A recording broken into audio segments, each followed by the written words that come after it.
વરિષ્ઠ પત્રકાર જગદીશ મહેતા જોડાયેલા છે. આજે ચર્ચા કરીશું બુટલેગરો જે રીતે બેફામ બન્યા છે, એક પીએસઆઈ નો જીવ ગયો છે અને સૌથી મહત્વની વસ્તુ સરકાર જે છે એ બુટલેગરો ઉપર કોઈ પણ રીતે રોકથામ કરવામાં નાકામયાબ રહી છે. આપણી સાથે જગદીશ મહેતા છે, તેમની સાથે જ વાત કરીએ. જે રીતે આખું તંત્ર ચાલે છે અને જે રીતે આ સરકાર એવી દાવા તો કરી રહ્યા છે કે અહીંયા દારૂબંધી છે, પણ તમને પણ ખબર છે ને મને પણ ખબર છે કે દારૂ ક્યાં મળે છે અને કેવી રીતે મળે છે, પણ ક્યાંય પોલીસ અથવા તો સરકાર બેમાંથી કોઈ એક્શન નથી લેતી. ગોપીબેન, જો ગુજરાતમાં દારૂબંધી ખરેખર લાગુ કરવામાં આવે તો સૌથી પહેલા કોણ તરફડી મરે ખબર છે? દારૂડિયા નહીં, પોલીસ. સૌથી પહેલી આ કરોડમાં કરોડ હકીકત આ છે કે સૌથી પહેલું નુકસાન કે સૌથી પહેલી ખોટ કે સૌથી પહેલી પ્યાસ જે છે સૌથી બધું લાગે પોલીસ તંત્રને. અને આમાં કશું જ આજે જે ઘટનાક્રમ તમે હું ચર્ચવા જઈ રહ્યા છે એમાં કશું જ નવીન નથી. નવીન એટલું છે કે જે માનવામાં આવે છે એ વાસ્તવિકતા નથી કે ભાઈ બુટલેગરે આની ઉપર કાર ચડાવી દેવાની કોશિશ કરી, એવું નથી. હવે અત્યારે સ્ટેટ મોનિટરિંગ સેલના વડા જે નિર્લિપ્ત રોય છે એનાથી માંડીને બીજા બધાએ પણ એક સ્પષ્ટતા કરી છે કે ભાઈ કારને બ્લોક કરવા જતા હતા લોકો, એ 2-3 ટીમ ઊભી રાખી હતી. ખબર પડી કે ક્રિએટા કાર અહીંથી આવી રહી છે દારૂ ભરેલી, તો એને અટકાવવાને બ્લોક કરીને રાખ્યા હતા, પણ વચ્ચે એક કન્ટેનર આવી ગયું. હવે એ કન્ટેનરને કારણે એ ગાડી પાસ થઈ જાય એમ હતી, એટલે આ જે સ્ટેટ મોનિટરિંગ સેલની જે ગાડી હતી એને ફોર્ચ્યુન ગાડી, એને એમ કોશિશ કરી એને રોકવાની, એમાં કન્ટેનરની સાથે અથડાઈ ગયા. એકાદ બે જે બાકીના પોલીસ વાળા હતા એમાંથી કૂદીને બહાર આવી ગયા, જ્યારે કે આ જાહિદ ખાન પઠાણ જે પીએસઆઈ હતા સ્ટેટ મોનિટરિંગ સેલના, એ એમાં શહીદ થઈ ગયા. બરાબર, એટલે બુટલેગરે પેલી વાત તો એ ચડાવી દીધી એવું નથી, અકસ્માત થઈ ગયો, પણ શહીદ એટલા માટે કહેવાય કે કામ એના માટે ટૂંકમાં ફરજ ઉપર ગયા હતા. પરંતુ આપને કહું, આ ગુજરાતમાં જે એક પ્રકારની મેથડ ને એ ચાલી રહી છે, એક જેને કહી શકાય કે આ પ્રકારની એક આ વર્ષોથી એક જ પ્રકારની આ પેટર્ન છે, પેટર્ન એ એવી ચાલી રહી છે કે એનાથી કોઈ કરતા કોઈ અજાણ્યું નથી. ઠેઠ ગાંધીનગર સુધી કહું છું, આ તો ભાંડા ફૂટે ત્યારે થોડું ઘણું વાતો કરવાની આ બધી હોશિયારી કરે છે કે ભાઈ પોલીસે આમ કરવું જોઈએ, ચમરબંધીને છોડશો નહીં. શું થાય છે આપને કહું. હવે આની ઇતિહાસે બહુ સમજવા જેવો ને આ બધું જાણવા જેવું છે, એટલે ગુજરાતની પ્રજાને ખબર પડે કે ભવિષ્યમાં હવે નજીકના ભવિષ્યમાં આવા કોઈ બનાવ બને તો કોઈ આંચકો ન અનુભવે. આપની જાણ ખાતર આ જે ગાડીઓ હવે વપરાય છે પોલીસની, આ જે દારૂની ખેપ કરવા માટે થઈને, એ ગાડી જે વપરાય છે એક સ્ટેટમાંથી, જો દારૂ અહીંયા તો વિદેશી દારૂ અહીંયા તો બનતો નથી, રાજસ્થાનથી આવે છે, મધ્યપ્રદેશથી આવે, આપણે બધા જાણીએ છીએ. તો તમે વિચાર કરો, અહીંયા પેલા તો ગુજરાત સુધી પહોંચે છે નંબર 1, તો એ જે તે સ્ટેટની પોલીસ છે એ પણ શું કરે છે મને સમજી લ્યો. કારણ કે પ્રવેશવાના તો દરવાજા એક બે જ છે. આપણા મધ્યપ્રદેશમાં કે રાજસ્થાનમાં દારૂની છૂટ છે, કાંઈ વાંધો નહીં, ઓકે હાલો, પણ ત્યાંથી ગુજરાતમાં આવવાના 100 રસ્તા તો નથી, કે ડ્રોન સિસ્ટમ નથી કે ઉપરથી આમ કરીને દારૂ પછાડી દે ને અહીંયા અમને ગોંડલમાં મળી જાય, એવું તો છે નહીં. એકાદ બે જેને કહેવાય એન્ટર થવાના તો એકાદ બે રસ્તા જ છે. તો ત્યાંની પોલીસ શું કરે છે? નંબર 1, હવે નવી સિસ્ટમ શરૂ થઈ છે કે કિંમતી મોંઘી ગાડીઓમાં દારૂની હેરાફેરી થવા માટે, જેથી કરીને એમ કે શંકા ઓછી જાય એમ. જેમ કે BMW, ઓડી, જેગુઆર, ફોર્ચ્યુન, આ બધી ગાડીઓમાં શું હોય છે, એ હંકાવનારો એક જ વ્યક્તિ હોય અને એને ખેપિયો એની પરિભાષામાં.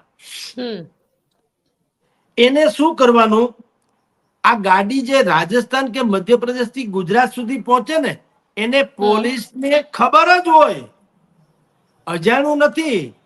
પોલીસ નરી હપ્તા ખાવ પોલીસ કહું છું, એને ખબર હોય અને એને પોલીસની પરિભાષામાં ભરણવાળી ગાડી કહેવાય. ભરણ એટલે હપ્તા ચાલુ હોય એવી, એટલે એને રોકવાની નહીં. એકબીજાના કોડવર્ડ છે કે આ ભરણવાળી ગાડી છે, એટલે એ મધ્યપ્રદેશ હોય કે રાજસ્થાન હોય કે પંજાબ હોય કે ગમે ત્યાંથી હોય, અહીંયા આવે અને ગુજરાતની હદ સુધી પહોંચી જાય. પછી શું થાય છે આપને કહો. જે બુટલેગરો છે મોટા મોટા, એ લોકો શું કરે, એ લોકો આવી ગાડી BMW, ઓડી, જેગુઆર, એ ગાડી શું કઈ રીતે હોય છે. દાખલા તરીકે કહું છું કે એ મારા નામે ગાડી પેલા તો છોડાવે, હું ગાડી છોડાવું એટલે જે પહેલું એમાઉન્ટ આપવાનું થાય છે, ટોકન એમાઉન્ટ જેને કહીએ છીએ આપણે, એ એમાઉન્ટ એને ભરીને પેલા ગાડી છોડાવી લેવાનું. મારું આધાર કાર્ડ, મારું રેશનિંગ કાર્ડ, મારું બધા ડોક્યુમેન્ટ્સ, રાઈટ. અને જે પેલું પેમેન્ટ આપવાનું હોય છે, એ પેમેન્ટ આપી જેને આપણે કહીએ ને કે ભાઈ ટોકન માં, ધારો કે જેગુઆર છે 80 લાખની ગાડી છે, પણ એમ કે ભાઈ 8 લાખ રૂપિયા આપીને છોડાવો કે 4 લાખ રૂપિયા આપીને તમે લઈ જઈ શકો, પછી તમારા હપ્તા. તો 4 લાખમાં એ ગાડી મારા નામે હું છોડાવું, સાંભળજો, છોડાવું, પછી બાકીના હપ્તા તો બેંકના જેમ મહિનો દી આવે પછીની વાત છે ને. ત્યાં સુધી આ ગાડી જે છે એને દારૂમાં ઉપયોગ કરવામાં આવે, ખેપમાં. અને એને પોલીસ અને બુટલેગર બે લોકો સમજે એવી ભાષામાં એને શું કહેવામાં આવે ખબર છે? ભૂલ જાના ગાડી, ઇન્વર્ટેડ કોમામાં, ભૂલ જાના ગાડી. કે જગદીશભાઈ મારા નામે આ ગાડી જેગુઆર છે, 80 લાખની ગાડી છે, જેગુઆર હોય કે BMW, ઓડી, જે હોય તે કિંમતી ગાડી જે છે, એ મેં 3-4 લાખ રૂપિયા જે છે ડાઉન પેમેન્ટ જેને કહેવામાં આવે એ ભરીને મેં છોડાવી લીધી, રાઈટ. હવે આવે હપ્તા કૌભાંડ. એ હપ્તામાં તો નિયમ શું છે કે જો આવી 2, 5, 10 ખેપ ઉતરી જાય તો હપ્તા દેવામાં વાંધો નહીં. માની લ્યો કે પકડાઈ જાય, જેમ કે આજે બન્યું પાટડી પાસે, તો પકડાઈ જાય તો હવે એ જગદીશભાઈ ની ગાડી છે, એના આધાર કાર્ડ છે ને એનું રેશનિંગ કાર્ડ છે ને જે કઈ ગણો, હવે બેંક જાણે ને આ લોકો જાણે. અને જે ખેપીઓ હોય, જે ગાડી ચલાવનારો હોય છે, એ લોકો શું કરે, આપણે ઓલા GST માં જેમ બોગસ બિલિંગ કૌભાંડ ચાલે છે, એમ આ કિંમતી ગાડીઓમાં બોગસ રજીસ્ટ્રેશન ચાલે છે. કે ખેપિયા એટલે સિમ્પલ સામાન્ય માણસના નામે આવી મોટી કિંમતી ગાડી છોડાવવામાં આવે, અને એમાંય પાછો ડ્રાઈવરને બેસાડવામાં આવ્યો, અને શું કહેવામાં આવ્યું હોય, આ દારૂની ગાડી જે છે એ તારે ગુજરાતની હદમાં ફલાણી ઠેકાણે પહોંચી જા, ત્યાં સુધીની જવાબદારી તારી. હવે એને બે વસ્તુ પેલા જમાનામાં આજે કહેવામાં આવે છે કે, અને એ દારૂ પીધેલી હાલતમાં જ હોય, પાછો સતત દારૂ પીતો જ જાય, એટલે એક નશામાં પણ હોય છે. એને કહેવામાં આવ્યું કે જો કોઈ પોલીસ તને એમ લાગે કે હવે તને કોઈ પણ ભોગે પકડી પાડી શકે એમ છે, તો એની માથે ચડે દેવાની છૂટ, તારે ભાગી જવાનું, તારે પકડાવાનું નહીં. પોલીસ ભલે પોલીસનું જે થવું થાય, જેમ કે આ કેસમાં જાહિદભાઈ પઠાણ સાહેબનું થયું એના જેવી જ વાત કરું. એ અકસ્માતે થયું જુદી વાત છે, પણ આવા ભૂતકાળમાં અનેકો ગુના ગુજરાતમાં બનેલા છે, પોલીસ દફતરે નોંધાયેલા છે, કે એ લોકો શું કરે, ગાડી ચડાવી દે, જે પોલીસનું જે થવું થાય પોતે ભાગી જાય, પછી છૂટી જાય, ગાડી ક્યાંકથી રેઢી મળે અને એને કોઈ છોડાવવા ના આવે. કારણ કે મેં કીધું ડાઉન પેમેન્ટ થી લીધેલી ગાડી છે, હપ્તાની જગ્યાએ છે, ભાઈ માણસ મળતો નથી. પોલીસને પાછી બધી ખબર હોય, કારણ કે મેં તમને કીધું આ ભરણ વાળી ગાડી કહેવાય છે. એટલે કે આખું જે નેક્સલ છે આખું પોલીસ તંત્રનું, એને ખબર જ છે કે આ જે કિંમતી ગાડી છે એની અંદર એકે સીટ છે નહીં, ડ્રાઈવરને બાદ કરતા બાકી આખું ખાનું છે, એમાં પોલીસ આ દારૂ ભરેલી કાર છે, અને એ ધંધો થતો હોય છે. આપની જાણ ખાતર રાજકોટમાં એક કુખ્યાત બુટલેગર છે, જેને હમણાં 2 દિવસ પહેલા પણ ગોંડલમાંથી એક ખટારો એટલો દારૂ પકડાનો. તમે બેન કલ્પના કરો, ખટારો ભરીને દારૂ આવે, તો આ બધી પોલીસ આંધળી છે, બેરી છે, મૂંગી છે કે શું છે બેન? અને તમે વિચાર કરો થાય છે શું?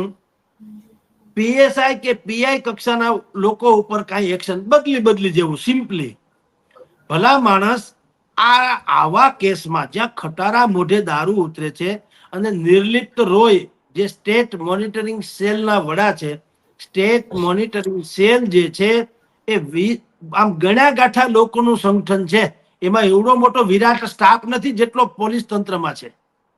તો એ લોકોને કેમ બાતમી મળી જાય છે? ને તમે એટલે કે જે લોકો ગોંડલ, રાજકોટ, જુનાગઢ, મહેસાણાથી માંડીને બધી જ જગ્યાએ રહે છે, હજારોની સંખ્યામાં પોલીસ તંત્ર છે, એને કેમ બાતમી નથી મળતી? અને સ્ટેટ મોનિટરિંગ સેલને કેમ બાતમી મળે છે? અને મળે છે એ લોકો ગોંડલમાં અનેકો વખત રેડ પાડી છે સ્ટેટ મોનિટરિંગ સેલે, અને ખટારા મોઢે દારૂ પકડ્યો છે. તમે વિચાર કરો, જેને હર સંઘવી કે અમે કોઈ ચમરબંધીને છોડશું નહીં, કયા આઈપીએસ ઉપર તમે શું એક્શન લીધું મને કયો? હજારોની સંખ્યામાં લાખો કરોડો રૂપિયાનો માલ ઉતરે છે, અને જે ખટારો પકડાય છે, કે જે તમે અને હું જેની અત્યારે ચર્ચા કરીએ છીએ, BMW માં કે ફોર્ચ્યુન ગાડીમાં આવતી હોય, તમારી જાણ ખાતર બેન, ઈ પકડાય છે એના કરતા 10 ગણું બીજે ઉતરે છે. તો તમે વિચાર કરો, રાજકોટનો મેં તમને કીધું એમ બુટલેગર, એનો ખટારા મોઢે દારૂ આવે છે. તો પેલી વાત તો ઈ કે દારૂ આવે છે તો પેલા 2-3 સ્ટેટની બોર્ડરને તો પાસ કરે જ છે, તો ઈ તંત્ર શું કરે છે? આ તો ખેર દારૂ છે. કાલ આરડીએસ લઈને આવે તો આ તો બુડથલ તંત્ર છે. આને તો પૈસા આપી દો, કૂતરાની જેમ તો ખાઈ જાય. તો આરડીએસ લઈને કોઈ આવી જાય અને મોટો કોઈ ધમાકો કરે તો હજારો લોકોની જાન જે છે ફના થઈ જાય.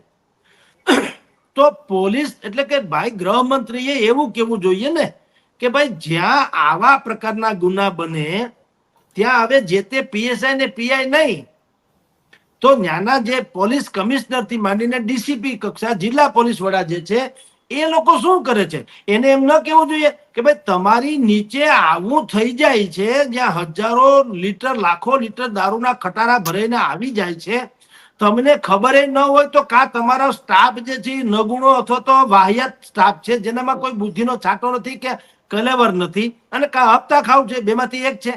અને બીજું, એ હપ્તા ધારો કે ખાઈ પીએસઆઈ કે પીઆઈ કક્ષાનો માણસ હપ્તા ખાતો હોય, અને તમે જો નિર્દોષ કે તમે પ્રમાણિક હો, તમે એટલે ડીસીપી કે જિલ્લા પોલીસ વડા કે પોલીસ કમિશનર, તમે જો આવી રીતે પ્રમાણિક હો તો તમે એને શું કામ ચલાવો છો? તો Gopiben, moral is the story is, આમાં કશું નવીન નથી. વર્ષોથી આ ચાલે છે, આ જ પેટર્ન છે. બુટલેગરો અને દારૂડિયાના હપ્તા ખાનારી પોલીસો વચ્ચેનું નેક્સસ જે છે એ અખંડ છે. બધા જે કઈ વાતો આવે, સ્ટેટ મોનિટરિંગ સેલ જેવા લોકો જયારે પ્રમાણિક નિર્લિપ્ત રોય જેવા લોકો દરોડા પાડે તો જુદી વાત છે, બાકી આ બધી જ પોલીસને તમામે તમામ વિગતની ખબર હોય છે. આજની તારીખે ગોંડલથી માંડીને રાજકોટમાં જોઈએ એટલું દારૂ ઉતરે છે, અને એનું કોઈ કરતા કોઈ મોનિટરિંગ થી માંડીને કાંઈ એનું થતું નથી.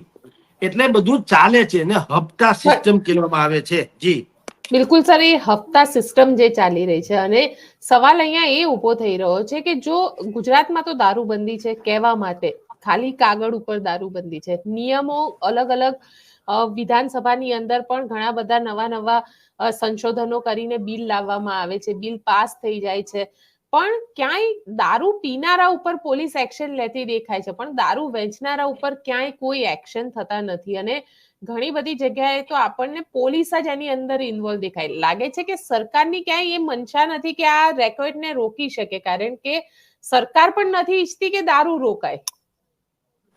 મેં આપને પહેલા જ કીધું કે જો ગુજરાતમાં ખરા અર્થમાં દારૂબંધી લાગુ કરવામાં આવે તો સૌથી પહેલા ગૃહ વિભાગના લોકો તાટિયા જે છે ને ઢસડીને તરફડી મરે. કારણ કે એની મોટા ભાગની આવક જે છે એ દારૂની ગેરકાનૂની હેરફેરમાં છે. અને આમ ગોપીબેન તમને કહું, તમે કીધું પોલીસ એમાં ઇન્વોલ્વ છે, હું આપને બ્લો બાય બ્લો કેટલાક પ્રસંગો વર્ણવું, પોલીસ કેવી હદે ઇન્વોલ્વ છે. આપની જાણ ખાતર 2023 જાન્યુઆરીની ઘટના છે.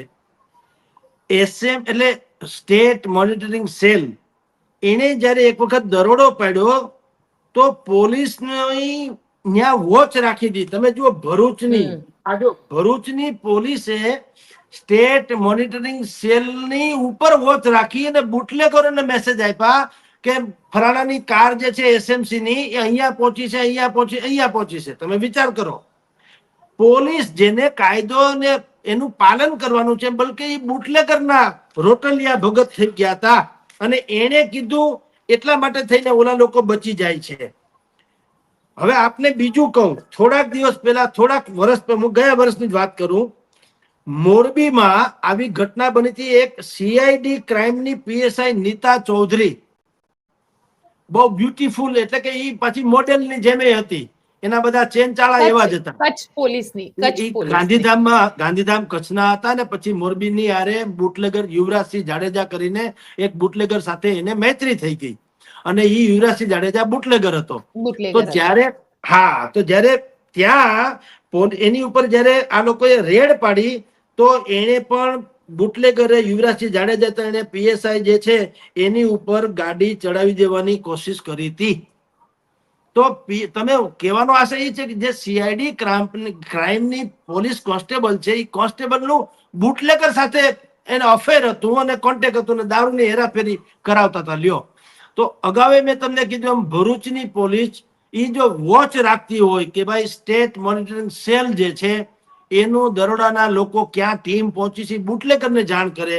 અહીંયા પીએસઆઈ પોતે નીતા ચૌધરી એ પણ બુટલેગરની સાથે સાંઠગાંઠ કરે. તો આમાં પોલીસ તંત્ર તમે કયો નિષ્ઠાવાન બિષ્ઠાવાન શેનું, એને બધી જ ખબર છે, બધાને અંદરો અંદર બધા મિલી ભગત છે અને એટલે જ આ હદની તેઓ જુર્રત કરી શકે છે. કારણ એવું છે કે કોઈ ધડારૂપ સજા જેને કહેવામાં આવે, આપણે વારંવાર ચર્ચા કરી ત્યારે કહીએ છીએ ને કે હું એક વખત કોઈ મોટા સમાચાર ચૂકી જાઉં તો ખેર, એક વખત, બે વખત, ત્રણ, વારંવાર આવા હું સમાચાર ચૂકી જ જાતો હોઉં તો હું મારી જાતને એડિટર કહેવાને લાયક કેમ ગણાવો? મારી ઉપર કોઈએ એક્શન શું કામ લેવા ન જોઈએ? એવી રીતે ગૃહ મંત્રાલય એવી કોઈ લક્ષ્મણ રેખા શું કામ નથી બાંધતી કે ભાઈ આ એક તરફ તો દારૂબંધી છે, બીજી તરફ બ્લેકમાં જોઈએ એટલો દારૂ મળે છે અને એનાથી એક બહુ મોટું અર્થતંત્ર નીપજે છે. એના હપ્તા પછી સાચું ખોટું રામ જાણે, પણ કહેવાય છે ગાંધીનગર સુધી પહોંચે છે ને હજી સુધી ગાંધીનગરમાંથી રદિયો નથી આવ્યો. તો તમે વિચાર કરો કે જયારે તમારી ઉપર આટલી મોટી એક કલંક છે તો એ કલંકને ભૂસવાનું કોઈ માણસ બીડું કેમ નથી ઝડપતા? હર્ષ સંઘવીથી માંડીને કોઈ એમ કેમ નથી કહી શકતા કે હવે પછી મજાલ છે કોઈને એક દારૂનો ટીપું ક્યાંય મળે તો ફટ કહેજો મને? કા રાજીનામું નથી આપતા, કા નૈતિકતાની વાત નથી કરતા? કારણ કે આ બધું ખુલ્લમ ખુલ્લા પ્યાર હે, આમાં કાંઈ છુપા છુપી નથી. અનાયાસે કોક નિર્લિપ્ત રોય જેવો પ્રમાણિક ક્યાંક અધિકારી આવી જાય તો ભાંડા ફૂટે.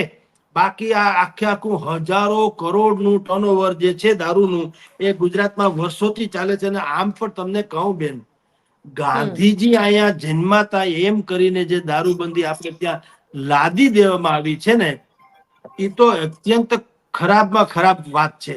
એમ તો અમારે ત્યાં બાજુમાં જલારામ બાપા જન્મા છે, લ્યો આપી જ બધાને કહી દો કે મંડો રોટલા ખવડાવવા હવને, કોઈ ભૂખું આંગણેથી જવું ન જોઈએ. હાલો, હું કામ? જલારામ બાપા અહીંયા જન્માતા.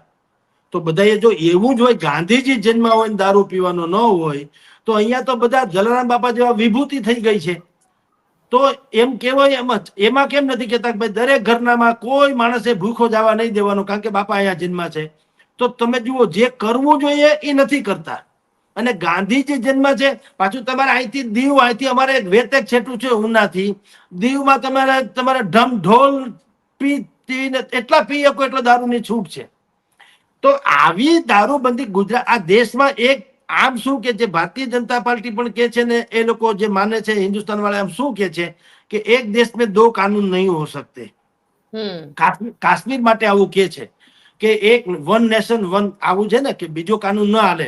અહીંયા વડાપ્રધાન છે ને કાશ્મીરમાં વડાપ્રધાન છે એવું ન હાલે. એક દેશમાં બે કાનૂન ન ચાલે. તો આ કેવું કહેવાય કે ગુજરાતમાં દારૂબંધી સારી જ વાત છે, ખરાબ નથી. પણ ગાંધીજી ગુજરાતમાં જન્મ તો મહારાષ્ટ્રના ગાંધીજી નથી, રાજસ્થાનના ગાંધીજી નથી, મહારાષ્ટ્રના ગાંધીજી નથી, દિલ્હીના ગાંધીજી ગુજરાતના છે. આ રાષ્ટ્રપિતા છે, ગુજરાત પિતા છે. ખાલી ગુજરાત પિતા છે તો વાંધો નહીં, હાલો આપણે ગુજરાત પિતા તરીકે રાખીએ. આ તો રાષ્ટ્રપિતા છે. અને દારૂ કઈ રીતે સારું છે એ કોઈ બતાવી દે. તમે જુઓ, જેની પાસે દારૂની પરમિશન છે, ડોક્ટરની પરમિશન, કા કોઈ બધા જેટલા સુખી લોકો છે એને ડોક્ટર લખી આપે, કા કોઈ હાવ રેંજી પેંજી જેવો ગરીબ માણસ હોય એને કા ડોક્ટર નથી લખી આપતો કે ભાઈ તમારે દારૂ પીવો જોઈએ તમારા સ્વાસ્થ્ય માટે. એટલે આ એક પ્રકારનું કાયદેસરનું કહું છું ષડયંત્ર છે, કાયદેસરનું ષડયંત્ર કે તમારી પાસે પૈસા છે તો તમે પરમિટ કઢાવીને ટેસ્ટથી દારૂ પીવો, મજા કરો. પછી તમારી પાસે આવી જીગર છે કે તમારા નામે ખોટી ગાડીઓ લ્યો કિંમતી, પછી ગાડીઓને પકડાઈને એવો ખેપ કરો, તમે તમારી જ્યાં તમને કે દારૂની ખેપ ઉતરવાની ત્યાં સુધી ઉતારી દો, એટલે બુટલેગર તમને 50,000 60,000 રૂપિયા તમને ઇનામ આપે. વચ્ચે કોઈ પકડી પડે એવી સ્થિતિ જણાય તો પોલીસ ઉપર ચડાવી દો, જે થવું એ થાય, તમારે પકડવાનું નથી, કારણ કે તમે પકડાવ તો મારા નામ ખુલે. હમણાં આપને કહું બેન ગોપીબેન, કે જે ડ્રગ્સ કાંડમાં પણ જે વ્યક્તિ પકડાણો એ ભારતીય જનતા પાર્ટીના નેતાઓ સાથેના એના ફોટા છે. હવે હું એમ કહું ભલે બરાબર, હવે હું એમ કહું કાંઈ ખોટું નથી, હાલો કદાચ કોઈક સેલિબ્રિટીઝને ખબર નથી હોતી કે એની સાથે કોણ ફોટા પડાવી રહ્યું છે, કબૂલ, પણ હું એમ કહું છું કે હવે એ તમારી હિરાસતમાં છે, હજી પણ એ જેલમાં જ છે ભાઈ, જેને ડ્રગ્સમાં પકડાણો છે તે, રાઈટ?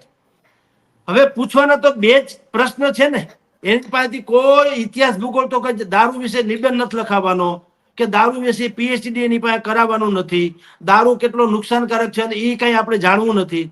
બે જ પ્રશ્ન કે ડ્રગ્સ તમે ક્યાંથી લાવતા હતા, તમે ક્યાં આપતા હતા, બસ બે જ પ્રશ્ન પૂછવાના છે. આજે 1.5 મહિનો થયો પકડાઈને જેલમાં રોટલા ખાઈને રાતી રાણ જેવો થઈને ફરે, તો તમે જેને રિમાન્ડ પોલીસ કહે છે, તમે રિમાન્ડમાં હું ફીફા ખાંડ્યા? તમે શેની રિમાન્ડ લીધી? રિમાન્ડ નથી હોતી, આ તો એના કાનમાં જઈને કહે છે કે નામ બહાર પાડતો નહીં, તું ને તું બધું ભોગવી લેજે, અમારું જે થાય બધાનું ક્યાંક અમારું કૌભાંડ ખોલતો નહીં, ઈ રિમાન્ડ છે. પ્રજાની આંખે કાયદેસર પાટા બાંધવાની વાતનું નામ છે રિમાન્ડ. તમે રિમાન્ડમાં શું ઓકાવી દીધું? ધૂળ પડી તમારા રિમાન્ડમાં કે એટલી મોટી પોલીસ એક માણસ પાસેથી એટલું ઓકાવી ન શકે કે તમે ડ્રગ્સ ક્યાંથી મગાવતા હતા, ડ્રગ્સ ક્યાં આપતા હતા. અને જો એ તમારા કહેવાતા રિમાન્ડમાં પણ જો એ માણસ આટલું ન માને તો તમારા રિમાન્ડને પણ તમે લાયક નથી, તમે સ્વયં રિમાન્ડને લાયક છો. તો એવી તમે જે કે છે ચમરબંધી, આ પોલીસ વાળા જે શું એનું કરી લીધું, એ જેલમાં છે મોજ કરે છે. એટલે સવાલ એ છે બેન, બધાને બધી ખબર છે, આખે આખું નેક્સસ છે, અને ગુજરાતમાં દારૂબંધી હટી જાય તો પોલીસ વાળા મોટા ભાગના કહું છું બધા, એમ તો આ નિર્લિપ્ત રોય જે છે એ પોલીસનો જ એક ભાગ કહેવાય છે, સમજી લો. તો હું ઈમાનદાર પોલીસોની કોઈ વાત નથી કરતા, ઈમાનદાર તો ઈમાનદાર હોતા હે, પણ મોટા ભાગના પોલીસ ટાટિયા ઢહડીને, હું તમને કહું છું ટાટિયા ઢહડીને મરી જાય જો દારૂબંધી ખરેખર અમલમાં આવે તો. એટલે આ બિલકુલ વાહિયાત દલીલ પર વાહિયાત છે. દારૂબંધી બેસ્ટમાં બેસ્ટ વાત છે, પણ એ સમગ્ર દેશમાં શું કામ નથી એમ કહું છું. અહીંયા એમ કે છો કે ભાઈ તમારા આ કોઈની બેન દીકરી જે છે એને નુકસાન થાય છે, માણસ દારૂ પીને હેરાન કરે તો ગૃહ કલેશ, તો બીજામાં જેમ આપણે ટેક્સ ફ્રી હોય એમ બીજા રાજ્યમાં બેન દીકરી નથી હોતી, તો એનું દુઃખ તમને મુબારક છે, એને માફ છે. ભલે ની હેરાન થતી, મધ્યપ્રદેશની દીકરી ભલે હેરાન થતી, રાજસ્થાનની ભલે હેરાન થતી, પંજાબની ભલે હેરાન થતી, આવું હોય ક્યાંય દુનિયામાં? એક દેશમાં બે કાનૂન. શું કામ? મહાત્મા ગાંધી મેં કીધું એમ એ કોઈ ગુજરાત. હા જી જી જી સર, જી સર. સર પણ સવાલ અહીંયા એ ઉભો થઈ રહ્યો છે કે જે રીતે, કારણ કે એ દારૂના મામલા હોય કે અન્ય કોઈ મામલા હોય, કારણ કે અસામાજિક તત્વોની જો વાત કરવામાં આવે તો સતત એવા કેસીસની અંદર વધારો થઈ રહ્યો છે. એવું પણ નથી કે આ કેસમાં ઘટાડો થતો હોય, કે ક્યાંક ને ક્યાંક આ કેસીસ જે રીતે વધી રહ્યા છે, એ દીકરી સાથે બલાત્કારનો મામલો હોય, આપણે નવરાત્રીમાં જોયું કે કઈ રીતે બલાત્કારના કેસમાં વધારો થયો અને દીકરી સાથે ત્યાં આગળ છેડખાની પણ થઈ. એટલે ક્યાંક જેને કહી શકાય કે પોલીસ અને સરકાર, આ લોકોની મનસા ઉપર અહીંયા સવાલ ઉભો થઈ શકે, કારણ કે જો ઈચ્છે તો આ આખી સિચ્યુએશન કંટ્રોલમાં રહી શકે. જો એકવાર આમ સખ્ત દંડો લઈને ઉભા રહી જાય તો કોની હિંમત છે કે એ આગો પાછો થાય? બેન બિલકુલ એ એક આદર્શ પરિકલ્પના છે, અને ખરેખર એનું કામ એ જ છે કાયદો વ્યવસ્થા સંભાળવાનું. પરંતુ અત્યારે જે સ્થિતિ ગુજરાતમાં પ્રવર્તી રહી છે ત્યારે દરેકે પોતાની હિફાજત પોતે જ કરવી પડે એમ છે. પોલીસના ભરોસે રહીને તમારે હાથે કરીને તમારું શિયળથી માંડી અને તમારી સલામતી સુધી જોખમમાં મૂકવાનું જોખમ લેવું જોઈએ નહીં. કારણ કે આ લોકો જ છે જેના હાથમાં તથાકથિત રીતે કાયદાનો દંડો છે, એ દંડો તમારા મારા જેવા સામાન્ય માણસો ઉપર જ પડે છે. આ બુટલેગરો કેમ પકડાતા નથી? તમે બીજા દારૂનો તમે કલ્પના કરો સાહેબ, ઉલ્લુ બનાવવાના કારખાના તો જુઓ. આ છાપામાં આમ જ આવે, મીડિયામાં આમ જ, વર્ષોથી લોકો ત્રાસી ગયા વાંચીને. એટલે આ ખટારો પકડાનો દારૂનો, એક માણસ નથી પકડાનો. ધૂળ પડી તમારે આવું હોય ક્યાંથી. હું તમને વારંવાર કહું છું કે એમેઝોન માંથી કે ફ્લિપકાર્ટ માંથી તમે એક બોલપેન મગાવો બેન, બોલપેન ખાલી એક, તો 3 ચિઠ્ઠી હારે આવે. એક તમારી પોતાની સહીથી લેવાની, એક ડિલિવરી મેનની ને એક પાછી ત્યાં જમા કરાવવાની. એક 5 રૂપિયાની બોલપેન. તો આ હજારો લાખો રૂપિયાનો દારૂના ખટારા કે કરોડો અબજો રૂપિયાનું ડ્રગ્સ એ કોઈ એમ ન મોકલી દે. કબૂતર જા જા જા, કબૂતર જા જા જા, એવું હોય કોઈ દી? પણ અહીંયા 200-500 કરોડનું ડ્રગ્સ પકડાવડાવવાનું અને ઓલી કોર 2-5 હજાર કરોડનું ઉતારી દેવાનું. આ દારૂના ખટારા ઉતરે છે તો કોક લે છે, એનો અર્થ એ થયો ને, ડિમાન્ડ વગર તો સપ્લાય થાય નહીં. ડ્રગ્સ ઉતરે છે તો ડ્રગ્સ કોક લે છે, એનો અર્થ એમ છે. કારણ કે ધંધાદારી માણસને માલ પેન્ડિંગ પડ્યો રહે તો પોહાય એમ છે જ નહીં. તો તમે કલ્પના કરો કે કોક પીવે છે, કોક ડ્રગ્સ લે છે.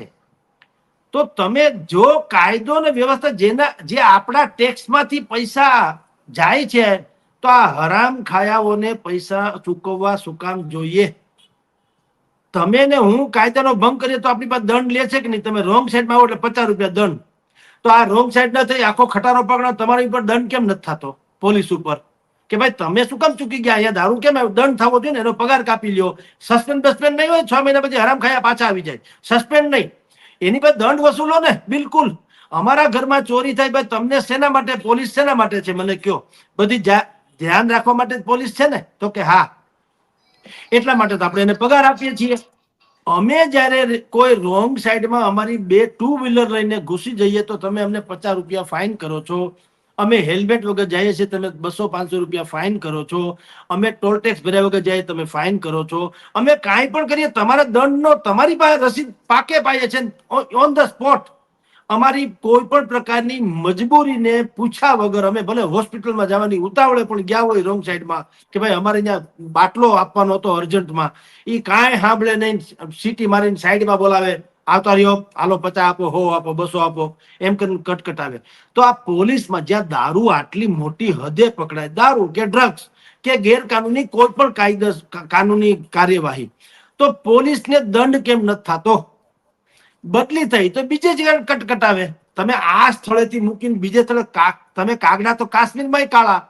તો બદલી કોઈ સજા તો છે નહીં. અને કહેવાતું સસ્પેન્ડ જે શબ્દ છે એટલો બધો ભ્રમણા પેદા કરનારો છે કે વાચક કે દર્શક એ જયારે સસ્પેન્ડ શબ્દ સાંભળે ત્યારે ઓહો, જાણે કોઈ બહુ મોટો મીર માર્યો. અરે સસ્પેન્ડ એટલે હરામ ખાયો, ઘરે બેહી અડધો પગાર હરામનો અમસ્તય ખાતો તો ઓળી હાવ ટાઢે કોઠે 6 મહિના પગાર ખાય અને પાછી 6 મહિના પછી ચોટી જાય પાછા નોકરીએ જળોની જેમ, અને એ પાછા પૈસા કટકટાવે, જેટલા ગુમાવ્યા નથી 3 ગણા. આ કોઈ સજા છે જ નહીં. ડિસમિસ, આ એક જ શબ્દ હોવો જોઈએ. આટલી મોટી દારૂની ખેપ પકડાય, કોઈ ડિસમિસ, એને પાસેથી લુગડા ઉતારી લેવા જોઈએ અને જિંદગીમાં કોઈ એને નોકરી ન મળે એવો કરી દેવો જોઈએ. એ નથી થતું. કારણ શું છે કે જે આ પીએસઆઈ ને પીઆઈ જે પકડાય ને દારૂમાં બેન, ઈ એના ઉપરીને અધિકારીને ખબર હોય કે કોણ ક્યાં દારૂ વેચે છે, શું હપ્તા છે. ઉપરી અધિકારી છે ઈ એના ઉપરી અધિકારીને પહોંચાડતા હોય. આવી જે પ્રજાની માન્યતા છે એને સમર્થન મળે એવી વાત છે કે હંમેશા મોટા પ્રધાનથી માંડીને મોટો પોલીસ અધિકારી આમ જ કહેતો ફરે કે ચમરબંધીને છોડાશે નહીં. આ કેસેટ જે છે આખા ગુજરાતમાં સુપર ડુપરની જેમ વગાડ્યા કરે, વર્ષોથી બધા સાંભળે છે એમનેમ. પણ આજ સુધી કોઈ દારૂને આવડી મોટી ખેપમાં ખટારા મોઢે પકડાણા છે, લાખો કરોડો રૂપિયાનો દારૂ, નથી કોઈ બુટલેગર પકડાતો, નથી કોઈ આઈપીએસ કે આઈએએસ કેડરના અધિકારી ઉપર કોઈ સજા થતી. એટલે બધાને ખબર છે હવ વેચીને ખાય છે. દારૂ બંધી ગુજરાતમાંથી હટી જાય તો મહાત્મા ગાંધીની કસમ આ પોલીસ વાળા તરફડીએ મરી જાય જે હરામ ખાયા છે તે. જી બિલકુલ. કારણ કે ના માત્ર દારૂ સામાન્ય માણસો પીતેલા પકડાય છે, પરંતુ હમણાં તો હળવદની અંદર પીધેલા ડીવાયએસપી પણ પકડાયા હતા. અને પોલીસના જ પોતે દારૂ સપ્લાય કરવા જતા હોય એ રીતના પણ ઘણા આંકડા સામે આવે છે. સર, એક છેલ્લો સવાલ તમને પૂછી લો, કારણ કે હું અત્યારે ડેટા જોઈ રહી હતી. ડેટા પ્રમાણે 2018 થી લઈને 2022 સુધીની અંદર જે પરમિટ આપવામાં આવે છે, ઓફિશિયલ લીકર પરમિટ જે આપવામાં આવે છે, એમાં 6 ગણો વધારો થયો છે. અને છેલ્લે 2022ના જે આંકડા આવ્યા તેના પ્રમાણે ગુજરાતની અંદર મેડિકલ ગ્રાઉન્ડ ઉપર 76,135 લોકોએ આ પરમિટ લીધી છે. તમને શું લાગે છે આ મેડિકલ ગ્રાઉન્ડ એ માત્ર કહેવા ખાતર હોય છે? 100%, 100% ભલે બાનું કાઢવા વાળા કાઢે કે ભાઈ એવું નથી, અમુક સમયે શરદીથી માંડીને અમુક પ્રકારના દર્દ થાય તો એમ કે થોડુંક આલ્કોહોલિક લે તો સારું ને, આ બધી ઉલ્લુ બનાવવાના કારખાના છે. એટલે કોઈ ગરીબ માણસને કેમ આ દર્દ નથી થતા? જેની પાસે પૈસા હોય એને જ કેમ થાય છે? અને મોટા ભાગના શહેરના લોકોને જ કેમ થાય છે? ગામડામાં માણસ નથી, અને ગરીબ હોય કે ફલાણો હોય ગમે હોય તો એને કાંઈ શરીરની રચના તો ભગવાને હરકી કરી છે ને. કોઈ ગરીબ માણસને કાંઈ કોઈ ડોક્ટર લખી નથી આપતો. હું તો એમ કહું છું આનું ક્રોસ વેરિફિકેશન કરાવવું જોઈએ. દાખલા તરીકે મારી પાસે પરમિટ છે તો મારું બીજા રાજ્યોમાં જઈને એવી ડોક્ટરી કરાવડાવવી જોઈએ સરકારે કે ભાઈ જગદીશભાઈને આલ્કોહોલ પીવાની મંજૂરી આપવામાં જે તે ડોક્ટર આપી, નામ નહીં આપવાનું, પણ આને ખરેખર જરૂર છે ખરી? હા તો ઠીક, ના તો એ ડોક્ટરને પણ સજા થવી જોઈએ અને એ ડોક્ટરને એનું લાયસન્સ સસ્પેન્ડ કરવું જોઈએ. કારણ કે અહીંયા તમારે રાજકોટમાં પણ તમારી જાણ ખાતર આ મેડિકલ ગ્રાઉન્ડ ઉપર દારૂની પરમિટ આપવાના ભાવ બોલાય છે બાકાયદા. રાજકોટ સિવિલ હોસ્પિટલમાં આ પ્રકારના મેડિકલ ગ્રાઉન્ડ ઉપર જેને કહેવાય દાખલો કઢાવવાના બાકાયદા ભાવ બોલાય છે. એટલું જ નહીં, એમાંના ઓનની અમુક રકમ કલ્યાણ મેળામાં, એટલે કે એમાં પાછું એક ટ્રસ્ટ છે, તો એ કલ્યાણ ફાળામાં પાછું ઉમેરવાનું. ધારો કે મારે અત્યારે પરમિટ જોતી હોય અને હું જે ત્યાંથી પરમિટ મેળવવાની કોશિશ કરું તો મારે એને તો જે પ્રસાદી ધરાવવાની હોય ધરાવવાની, પણ એક લીગલી કે ભાઈ 5-10 લાખ રૂપિયા માનવ કલ્યાણ મંડળ કેવું કે કલ્યાણનું નામ છે મંડળનું, એમાં પાછા પૈસા હોમવાના કે આજે 10 લાખ કે 5 લાખ મારા તરફથી, પણ મને ટેસ્ટથી પીવા જો. જુઓ અત્યારે પૈસાની જેની પાસે છે એને કહું છું, હરામના પૈસાની રેલમ છેલ છે. જમીનના ટુકડા સોનાના થઈ ગયા છે. મોટા ભાગના જમીન જે છે એને જમીન મકાનના જ પૈસા છે અથવા હરામના પૈસા છે. કોઈ જે પરિશ્રમી માણસ, મજૂર, શ્રમિક, મહેનતુ, ઈમાનદાર, સજ્જન, આવા કોઈને કોઈ ડોક્ટરે કીધું નથી તમે આલ્કોહોલ પીજો. પણ જેને હરામ પેટ પહેર્યું છે, આવક બેસુમાર છે મોટા ભાગનાને, એ બુદ્ધિપૂર્વક આવા ક્યાંકથી ગમે ગતકડા કરીને લઈ આવે છે અને પછી ઈ તો પીવે જ પીવે. એને જયારે મળે એના જે માપનું મળતું હશે તે ઈ પાછા એના 4 દોસ્તારોને બોલાવે ને બધા મહેફિલો માણે છે. રાજકોટની સૌરાષ્ટ્રભરમાં અને ગુજરાતભરમાં તમને કહું, હવે એક નવી સિસ્ટમ ખુલી જેની પાસે હજારો કરોડો રૂપિયા ગમે એમ કરીને મેં કીધું એમ જમીન મકાન આવી ગયા. કારણ કે ગુજરાતને જે વિકાસ મોડલની વાતો કરવામાં આવે છે ને, જ્યાં પણ નવી ઇન્ડસ્ટ્રીઝ સ્થપાય, જ્યાં નવું એરપોર્ટ બને, જેમ કે રાજકોટમાં ગ્રીન એરપોર્ટ બન્યું છે, ગ્રીન એ પ્રકારનું, જ્યાં એમ્સ બને, જ્યાં કોઈ બહુ મોટું ઔદ્યોગિક એકમ બને, ત્યાં આસપાસની જમીન જે વેરાન ઉજ્જડ હોય છે એ જમીન સોનાના ટુકડા જેવી થઈ જાય. હવે જયારે 50 વીઘા જમીનનો માલિક 2 લાખ રૂપિયે 50 વીઘા જમીન ધરાવનારો માણસ 1 વીઘાના 1-1 કરોડ થઈ જાય તો તમે વિચાર કરો શું થાય. એટલે સિંહના દૂધની જેમ એ દૂધ જે છે જેવા તેવા પાત્રમાં ટકે નહીં, ફાટી જાય. એના માટે પાત્ર એવું જોઈએ સિંહનું દૂધને પચાવવા કે ટકાવવા હાટું. એમાં જેને ગઈકાલ સુધી 5 રૂપિયા ભાડ્યા ન હોય, રાતોરાત કરોડો રૂપિયાનો માલિક થઈ જાય, એ 100% એને ક્યારેય એવું ન બને કે હાલો રામ મંદિરના ફાળામાં લખાવું કે 2 ઔષધાલય બનાવવું કે 4 વ્યસન મુક્ત કેન્દ્રો બનાવવું, એવો સદવિચાર ન આવે. એ તો સીધો પીલે પીલે ઓ મેરે જાની, પીલે પીલે ઓ મેરે રાજા, મંડે ગાંડો થાવા. તો એ લોકો આવા ડોક્ટરને હાયર કરે અને ડોક્ટરે એવા, આપણે ભગવાન કહે એવું બધું કઈ છે નહીં, એ હરામ ખાયા થઈ ગયા છે. તમારે 5 રૂપિયાની દવા હોય 50 રૂપિયાની લખાવડાવે. નેરી લૂંટ ચાલી રહી છે. પણ વકીલ, ડોક્ટર અને આ પોલીસ ને આ લોકોની ઉપર કોઈ પણ કાયદો જે છે હાથ નાખતા પેલા 1000 વાર વિચારે. એક બરાબર છે, એટલે આ બધું ચાલે છે. વકીલની ફી તમે જુઓ, ઘણા કે છે, આપણે અમદાવાદમાં પણ જાણીતા નામ ખાલી નથી લેતો પણ ખબર છે કે ભાઈ એક વખત એપિયર કરવાને કોર્ટમાં એક વખત હાજરી આપવાના આટલા લાખ લે છે. એ પાછા કોલર ઊંચા કરીને ખાલી કેસ સાંભળવાના પણ પૈસા લે છે, આટલા લે છે. પછી એને તમે જે બોલાય છે એ પાછું ઇન્કમ ટેક્સમાં આવે છે તો ના, તો કોઈ કેમ કેતું નથી કે આ ઇન્કમ ટેક્સમાં કા તમે નથી કહેતા? જે હીરો હિરોઈન નું આપણે નામ ન સાંભળ્યું હોય એનું છાપામાં આવે કે 50 કરોડનો કે 100 કરોડનો ફ્લેટ લીધો. એટલે ભલામણા તમે પેલા તો અભિનય કરો છો એ જ ખબર નથી અમને, અથવા તો હું કરો છો એ રામ જાણે. એટલે આ બધી બાબતો છે જ્યાં સરકાર પહોંચવું હોય ને જ આંગળી ખૂતાડે છે. તમારા મારા જો હિન્દુસ્તાનમાં કાયદો ગરીબ ને નબળા વર્ગ માટે જ છે, સામાન્ય નાગરિકો માટે છે. હુર હાંડ થઈને જે ફરે છે એને કોઈ કાયદો નડતો નથી. એટલે આટલી જુરત પણ કરે છે લોકો. પીએસઆઈ જેવા માણસની ઉપર ગાડી ચડાવી દેવાની પણ ત્યાં સુધીની જુરત કરે છે. એટલે આપણે છાજિયા લેતા ફરીએ છીએ અને હરામ ખાયાઓ જે છે એ ભોરાટા થઈને ફરે છે, એને કોઈ કાંઈ કરી શકતું નથી. જી બિલકુલ સર.